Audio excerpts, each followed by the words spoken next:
Chega de revisão, né? Chega. Não, Se bem que continuamos na pegada revisional, até porque o primeiro ano quase todo é revisão. é verdade. É revisão de tudo. Só que agora nós vamos voltar lá nos primórdios para falar sobre um tal de número. História do número? História dos números. Né? A gente precisa começar pelo princípio, né? O começo tem que ser na origem de onde tudo começou, né? E a gente faz essa retrospectiva porque a gente traz para você um pouquinho de cada coisa que parece às vezes bobeira, mas já caiu até no Enem, né, professor Maurício? Sempre cai. Então a gente está, né, trazendo de todos os tipos de assuntos, mas assim, aquela revisão naquele formato quiz, trabalhando os assuntos do seu Fundamental 2, ali até o nono ano, essa realmente, de fato, a gente concluiu na aula 4. A aula 5 é um novo penteado. Vamos lá, tá com um novo penteado, vamos ver? Acho que mais ou menos, né? A aula 5, ela já traz uma nova modalidade, né? Uma nova moldagem. A gente vai trazer para vocês um pouquinho sobre a história dos números. Vamos trabalhando com vocês aí os números egípcios, os números romanos, de como tudo isso começou até chegar na nossa numeração que a gente usa hoje, né? Porque teve um caminho percorrido aí, né? É uma trilhagem bem construída.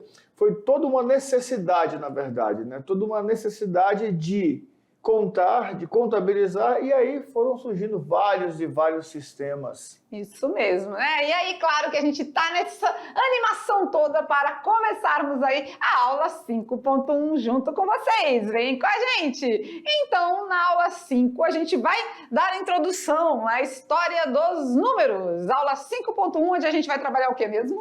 Sistema de numeração romano e o sistema de numeração egípcio. Romano e egípcio. E aí a gente vai relembrar com vocês algumas coisinhas, detalhes importantes que precisamos, né? A gente não tem nada a ver, né? Achei! A canetinha tá aqui. Vamos lá, sistema de numeração egípcio e sistema de numeração romano. E claro, hoje a gente começa com o oferecimento do dia. Agora sim, a cada aula dentro das nossas possibilidades, a gente vai oferecer para uma escola, não é mesmo? Então vamos junto aqui fazer o oferecimento da aula de hoje. Vai para uma escola muito querida que a gente foi lá presencialmente, fizemos uma visita, que é a escola General Osório, no Baixo Madeira, distrito de Calama, em Porto Velho, né? Então, a gente teve lá, fez uma visita, já se passa aí mais de ano, né, professor Maurício? Mas foi muito legal, muito bacana mesmo, né? Nossa chegada até a escola, um tempinho bom de barco para chegar lá, né? É rapidinho. Rapidinho, mas foi muito, muito proveitoso realmente. Então, um beijo no coração a todos os alunos da General Osório, aí no Baixo Madeira, tá certo? A cada aula a gente vai fazer, à medida que a gente tiver as fotos das escolas, a gente vai trazer aí para vocês esse oferecimento do dia e mandar aquele abraço, aquele beijo especial para os alunos de determinada escola, tá? Então, aguarde e confira que a sua escola também vai ser referenciada aqui, tá bom? Beleza? Beleza. Então vamos falar da história dos números, né? Onde tudo isso começou, a gente precisa trazer para vocês um pouquinho, contar um pouquinho dessa história. E é bem assim mesmo, é contando a história que a gente chega lá. Vamos lá, na nossa lousa, vamos a um pouco da história dos números em quadrinhos. Vamos ver como é que foi? Então, olha só, que aqui nós temos aqui dois menininhos brincando, não é? E, de repente, algo de errado tem que estar certo. Ou algo de certo tem que estar errado. Adelaide e Caio eram pastores de cabras. Eles viveram há muito, mas muito tempo. Naquela época, os homens ainda não tinham inventado os números. Imagina só você viver num período onde você tem que contabilizar as coisas, mas você não tem um auxílio, né, de algarismos, né? E também não tem um suporte fonético, né, o que nós usamos hoje, 1, 2... E aí, como será que eles se viraram nesse momento? Bora ver. Caio, precisa... Caio, deixa comigo, que eu sou a menininha. Vamos lá. Caio, precisamos saber se todas as nossas cabras estão aqui. Podemos separar gravetos, um para cada cabra. Olha, tá vendo? Boa ideia! E você pode colocar os gravetos no cinto? Assim poderemos conferir as cabras quando quisermos. Com o passar do tempo, mais cabras foram nascendo. Caio, veja quantas cabras já temos. E olhe quantos gravetos. Naquela noite, você deixou todos os gravetos caírem no chão. E aí agora tá difícil, hein, Caio? Eram muitos gravetos, já não cabiam mais no cinto. Ixi, então ficou difícil já, né? Veja, Caio, esses gravetos parecem dedos. É mesmo, Adelaide, que legal. Caio fala aqui? Separei um graveto para cada dedo. Vou juntar esses gravetos no montinho. E ainda sobraram gravetos? São mais gravetos do que os dedos das suas mãos. Então temos mais cabras do que os dedos das mãos. Assim ficou muito mais fácil carregar o montinho no cinto. E eu vou colocar um cintinho também para ficar com os gravetos que ainda não formaram montinhos. Hoje sabemos que naquela noite eles tinham 13 cabras. E assim, Caio e Adelaide foram aprendendo a contar, formando grupos de 10. Olha que legal, né? Então, com uma história em quadrinhos, a gente vê como que tudo isso funcionou, né? Tudo começou os homens inventando maneiras de contagem, né? É uma necessidade, não é? Existiu-se um momento em que, até conta na história, que eles deixaram de ser nômades, deixaram de usar aquilo que a terra oferecia, e daí eles precisavam controlar o que eles tinham, organizar. E essa organização veio a partir da necessidade de começar a quantificar. E eles começaram a quantificar usando gravetos. Mas teve civilização que usou pedras, teve civilização que, depois dos gravetos, claro, já numa evolução, olha só aqui a parede que bonitinha, né? Toda pintadinha. Então os homens inventaram símbolos, né? Deixaram marcas nas cavernas e hoje os números fazem parte do nosso cotidiano. Impossível! Esses dias eu recebi um memezinho que dizia assim, o gênio disse pro menininho, você tem 3 desejos. Aí o menininho disse, o primeiro é o que eu quero que a matemática deixe de existir. Aí o gênio disse, pronto, acabaram seus desejos. Não tem mais, porque você só fez um, né? Aí ele quer que a matemática deixe de existir, então não tenho 2, não tenho 3. Não tem 2, não tem 3. Então, muito cuidado com o que você pede, muito cuidado com o que você deseja, porque realmente a matemática faz parte do nosso cotidiano, do nosso dia a dia, e não tem como fugir. Imagina se a gente não tivesse mecanismos de contar, mecanismos de fazer as coisas acontecerem, né? Então, é dentro disso, nessa historiazinha, que eles começaram já a contar de 10 em 10, isso, fazendo grupinhos. Né? Então, isso já foi uma técnica. Já é uma técnica. E a partir dessa técnica, já tem uma estrutura de todos os sistemas que vão surgir mais para frente, que é um sistema de base 10, um sistema decimal. Mas vamos deixar isso aí para uma outra aula. Isso, já, né? Então, como o professor Maurício disse, pela necessidade de contar, de quantificar as coisas, é que foram feitas as maneiras, né? Seja por risquinhos nos ossos, seja por contagem em pedrinhas, seja por gravetos, amarração em corda, né? Os nós em cordas também é uma maneira que eles lá na pré-história arrumaram, né, técnicas para fazer essas contagens, porque de fato, sem isso fica muito complicado. Vocês viram ali, enquanto tinha pouquinhas cabras, beleza, né? A quantidade de gravetos era a quantidade de cabras. Começaram a nascer mais cabras, e aí como que ficou essa contagem, né? E aí, pela necessidade de contar e quantificar as coisas, a gente pode também contar aí as ovelhinhas, né? Nos seus sonhos mais diferentes aí, sempre com certeza tem um pouquinho de matemática, tá bom? E vamos começar então pelo sistema de numeração egípcio. Olha lá na telinha. O sistema de numeração egípcio, ele contava com desenhos, né? Então, por exemplo, o número 1 representado por um bastão. O número 10... um calcanhar. Isso, né? Então, ele ficava associando a coisas que ele já tinha no dia a dia, né? O número 100...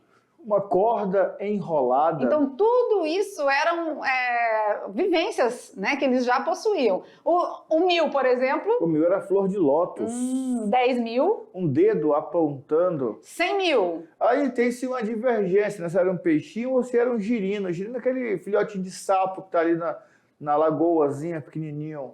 E 1 milhão? 1 milhão, homem ajoelhado, levantando os braços aos céus. Então eles criaram símbolos, né? Como a gente já falou aqui anteriormente, né? O homem começou a criar símbolos, deixar marcas nas cavernas, para chegar até o dia de hoje e ter uma numeração já específica para contar, né? Então, quando a gente fala do sistema de numeração egípcio, é bem fácil, é bem simples. Por quê? Para escrever, nós temos 2 regrinhas apenas. Não tem valor posicional, ou seja, a ordem não é importante. Isso aqui é importante a gente conversar com eles, não é?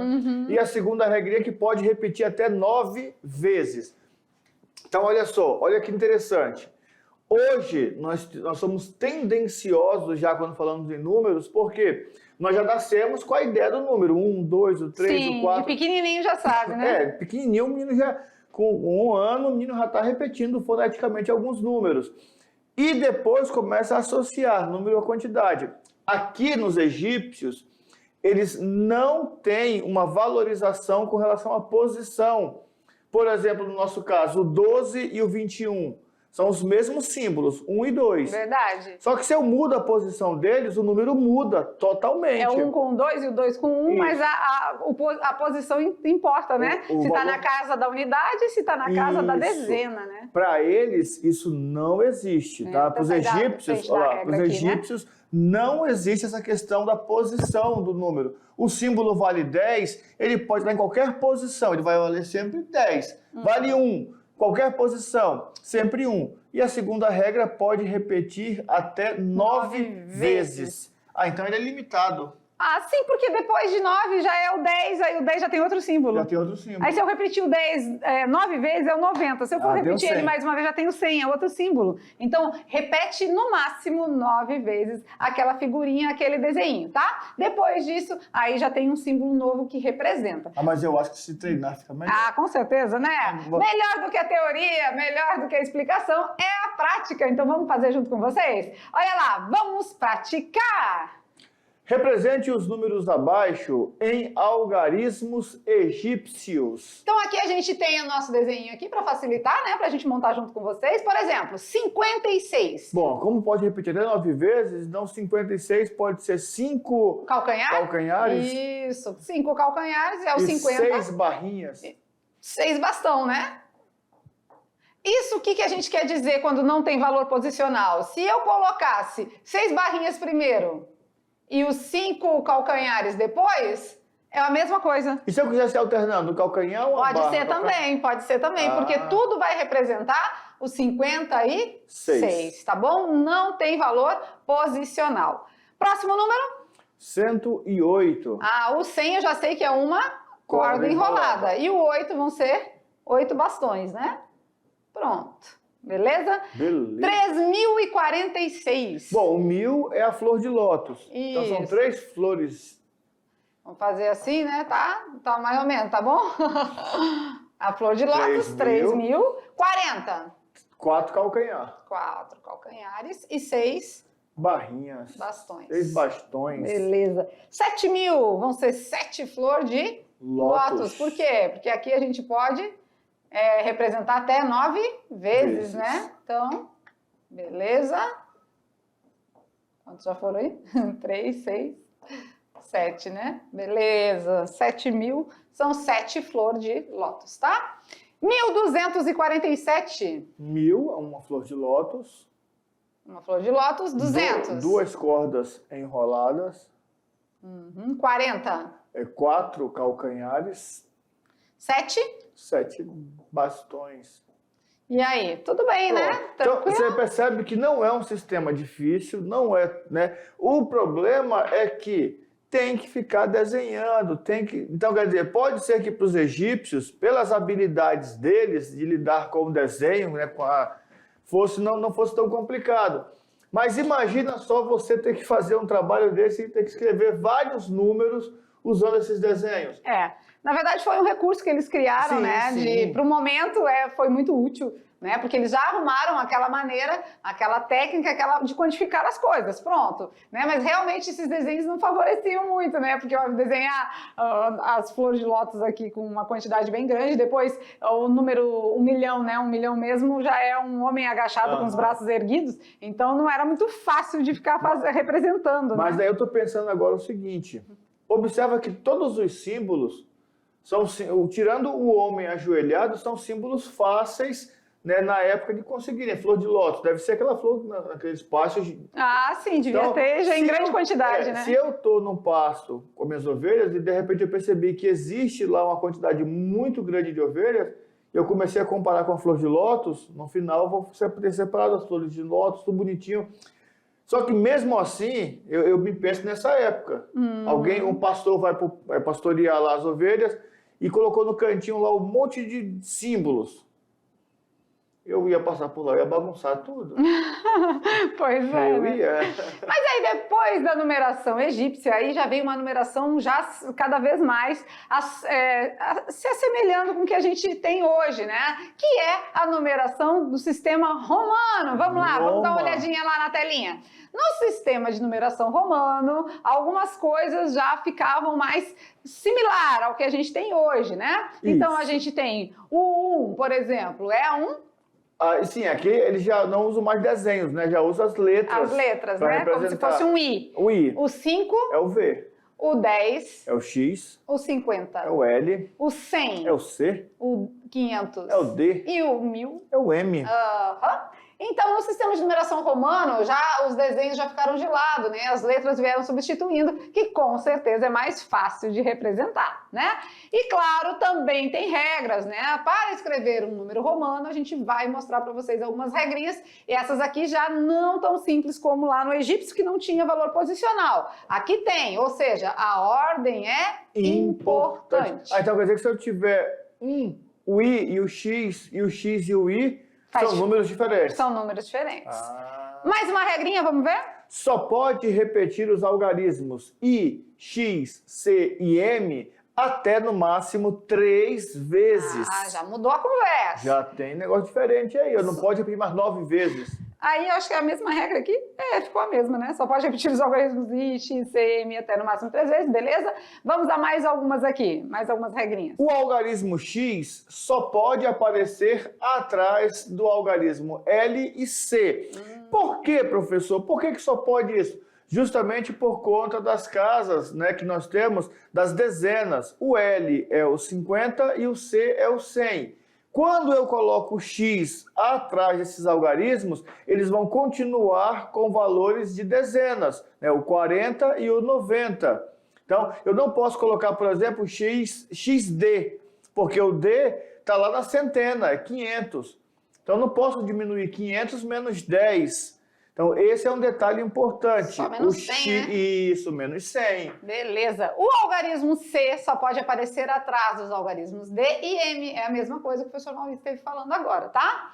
E a partir do número 3.999, devemos colocar um traço em cima dos números. Exemplo, o 4.000, aí tem que ter... O 4 Isso, o 4, tracinho. mas com tracinho em cima para ficar diferente do 4, tá bom? Então a gente coloca essa barrinha aqui em cima do número. Mas as regras são assim, né? Vocês viram que lá nos egípcios era bem simplesinho, né? Bem facinho a regra. No romano já muda um pouquinho, né? E a gente vai relembrar junto com vocês agora. Mas melhor do que ficar falando a regra aqui é praticando. Treinar. Vamos treinar? Então vamos junto? Hora de praticar. Vamos lá. Represente os números em algarismos romanos. E aqui nós não precisamos pegar lá os símbolos porque não são desenhos, são letras, não é? E é importante que vocês saibam. Por quê? Porque o Enem cobra. O 39, se pode repetir 3 vezes, então o 30 eu posso colocar 3x? Posso. Cada x vale? 10. Agora o 9, professor Maurício, o 9 fica? É a combinação entre o x e o i. O i atrás do x vai diminuir. 10 menos 1, 9. Então esse aqui é o 9. Isso.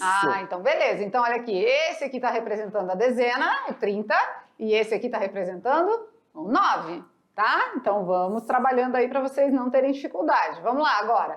124, o 100 é o quê? É o C. É o C. E o 20? 2x. 2x. E o 4? O I e o V. O I e o V por quê? Porque o I atrás do 10 e do 5, eu vou subtrair uma unidade. E por que eu não posso colocar 4i? Porque a regra diz que só pode repetir 3 vezes. Ah, verdade, só 3 vezes. Então o 4 já não dá para colocar 4i. Eu vou ter que colocar o i e o v, porque é 5 menos 1. Isso. Se fosse 6, aí era 5 mais 1. O i ele pode ficar atrás ou na frente do v. Vai depender da numeração que a gente está falando. Como é o 4, então ele fica antes, né? Porque eu quero subtrair e não acrescentar. E aí é importante ressaltar, nós não colocamos na regrinha, tá? Mas é uma outra regra. Um algarismo menor, quando aparece atrás de um algarismo maior, nós vamos subtrair os seus valores. Lembrando que sempre obedecendo a questão da dezena, da centena, da unidade milhar, sempre obedecendo essa regrinha. E quando posto à frente, você soma. Ele é um sistema somatório. Vamos fazer o 1001 aqui? Bem facinho, né? Quanto vale 1000? M. E o 1? Uma barrinha, o I. Pronto. Opa. Vai sumir. Peraí. Deixa eu apagar aqui. Ah, vai. Tá. Sumiu. Pronto. Olha só, ele some. Só isso? 1001? 1001. 1001. E os zeros? Ah, os zeros já você vai entender como funciona, né?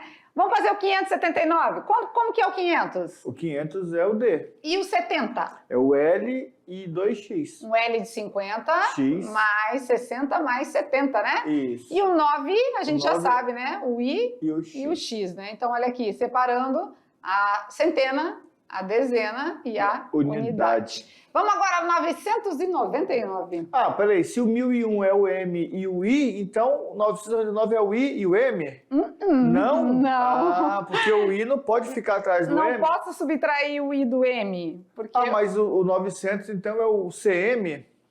O 900 é o CM. É o M? Isso, tira 100? Isso mesmo, né? Aí o M pode tirar 100. Então, esse é o 900. Ah, então o 90 é o... Deixa eu ver. 90, CX, XC. XC ou XC. XC, muito bem. É o 100 menos 10, né? E agora o 9 a gente já sabe. Já sabe. Então, ficamos aí com a centena, a dezena e a unidade. 999. É até mais fácil fazer o M menos 1, né? Pois é. Era, mas não, só que não.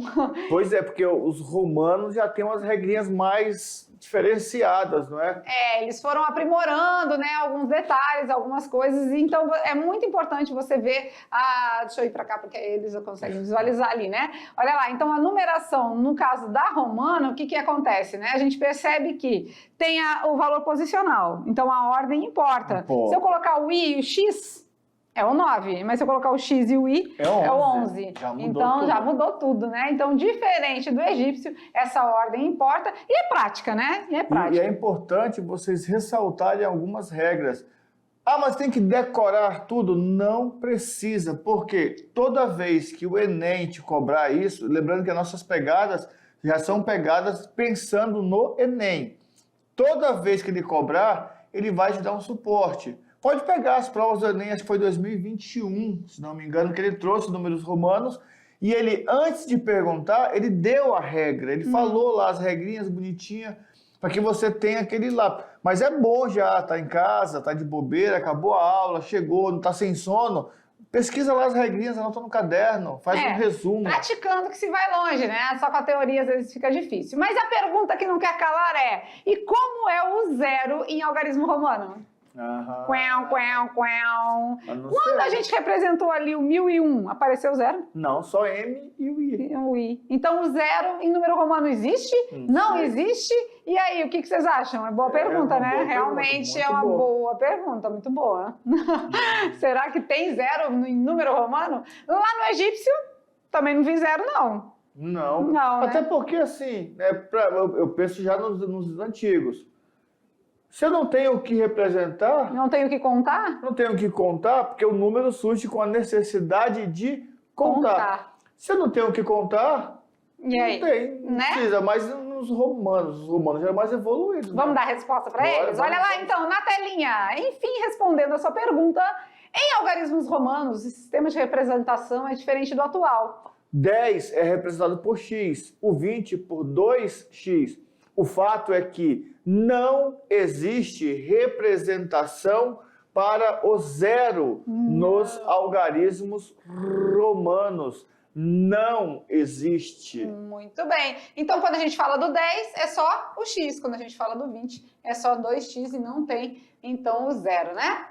E aí, o hindu arábico, esse é o nosso, né? Passou por alguma história também, uma transformação, mas esse sistema de numeração aqui é o que a gente usa até hoje, né? Então, quando a gente vai passando aqui pela história dos números, a gente chega na nossa numeração atual, que é o que a gente faz uso hoje, né? Então, por exemplo, olha o 1, como é que ele começou? Um tracinho. Aí depois algo meio riscadinho, né? E foi chegando aí. E é legal isso aqui. Olha o 2. Essa evolução é legal porque, assim, quem nunca, numa prova, né, precisou, assim, às vezes, olhar na prova do colega, uma questão... Não, jamais.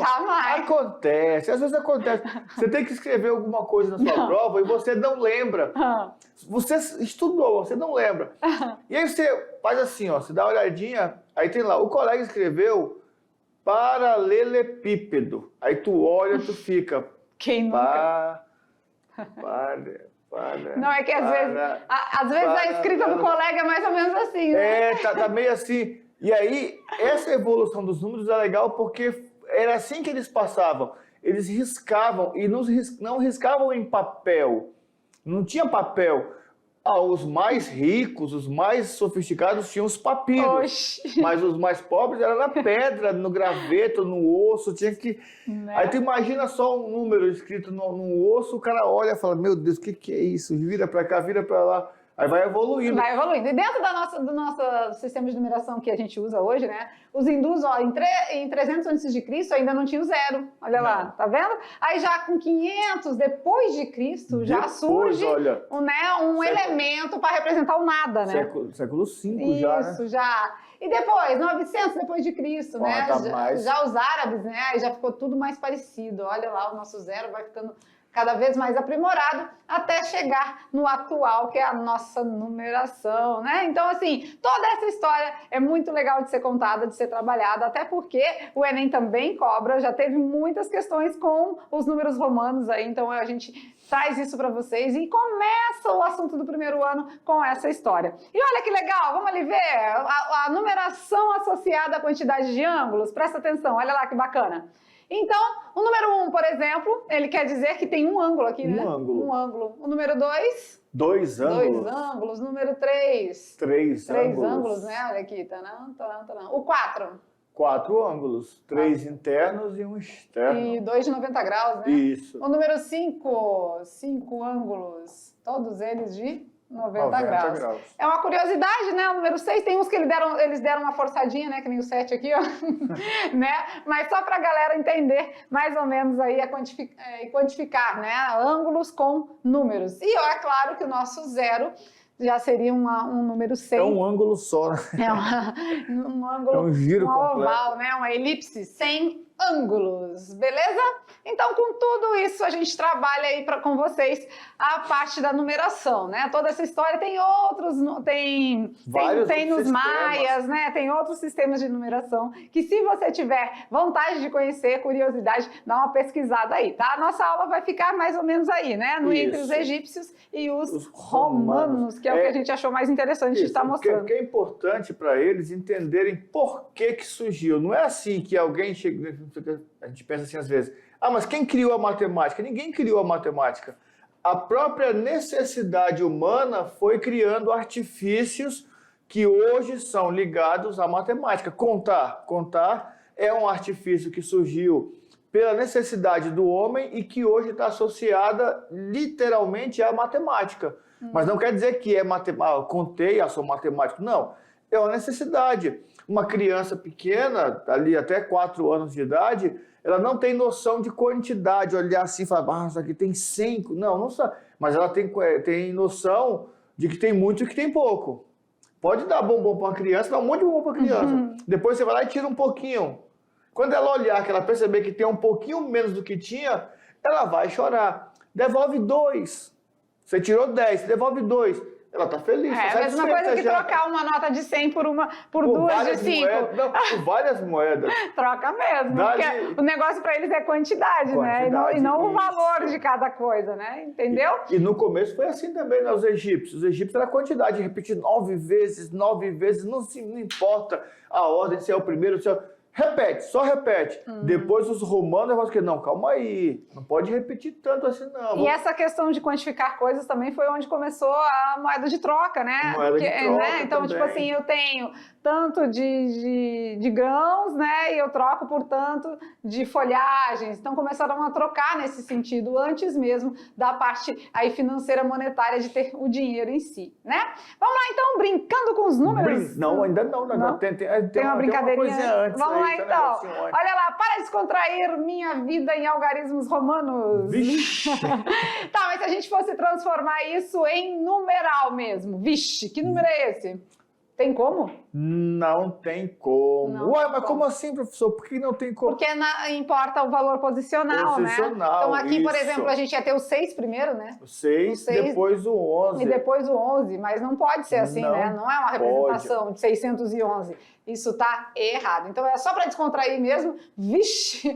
O V não pode ficar ali atrás do X, tá? Isso, que tá nas regras, né? Isso, nós nem chegamos a comentar muito bem isso, mas depois que eu coloquei uma letra ali no sistema de numeração romano, coloquei o D, por exemplo.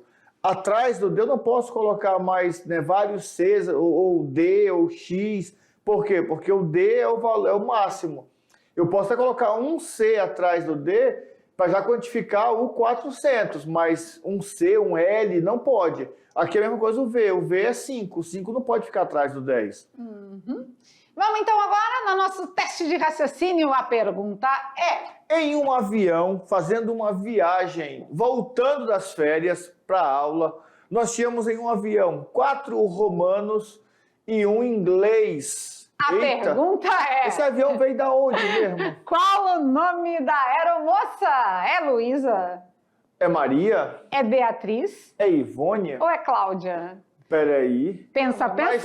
Mas como que eu vou saber, uai? Em um avião havia 4 romanos e um inglês. Qual o nome da aeromoça? Esse voo é internacional, não é nenhuma dessas aí não, a resposta. Não? É não. Um voo internacional para quem acabou de chegar de férias, né? Pois é. Porque você tá vindo de avião, 4 romanos e o inglês, esse avião vinha da Europa. Não era do Brasil, não era voo nacional. Mas pode ser. Voo doméstico. Mas só dizia que em um avião havia 4 romanos e um inglês. Não disse que o voo é nacional, né? Mas como é que vai ser aeromoça com nome em português? Será que a mulher estudou muito assim, foi fazer os cursos lá para fora? Qual é o nome da aeromoça? Tá com vocês. Ou é Luísa, ou é Maria, Beatriz, Ivone ou Cláudia. E aí? Pensa. E depois chega em casa e desafia o seu colega, o seu vizinho, o seu irmão. Mas agora a gente vai e volta rapidinho aí com aquela revisão de 5 minutos. E depois temos as correções das atividades de sala que vai abordar esses assuntos aí de sistema de numeração. Seja o egípcio, seja o romano, tá bom? E junto com tudo isso, a gente traz a resposta do nosso teste de raciocínio. Não, tem um avião, não esquece do avião. Eu acho que é Beatriz. Não, mas Beatriz não é nome de aeromoça. Não? Não. Porque aeromoça tem nome... Tem os nomes mais específicos. Não sei. Nunca vi. Não é diferente? Acho que é. Luísa, Maria, não sei. Tá com você. Pensa, segue a sua linha de raciocínio e preste atenção aos detalhes, né? Porque quando a gente aplica esse teste, parece que é brincadeira, mas brincadeira não parece. É aprender brincando, né? Então você tem que entender a lógica da coisa, porque sempre tem um mistério a ser desvendado, tá? Então, dá uma pensada aí que com certeza você consegue descobrir e tirar de letra, beleza? Já a gente tá de volta. Até lá!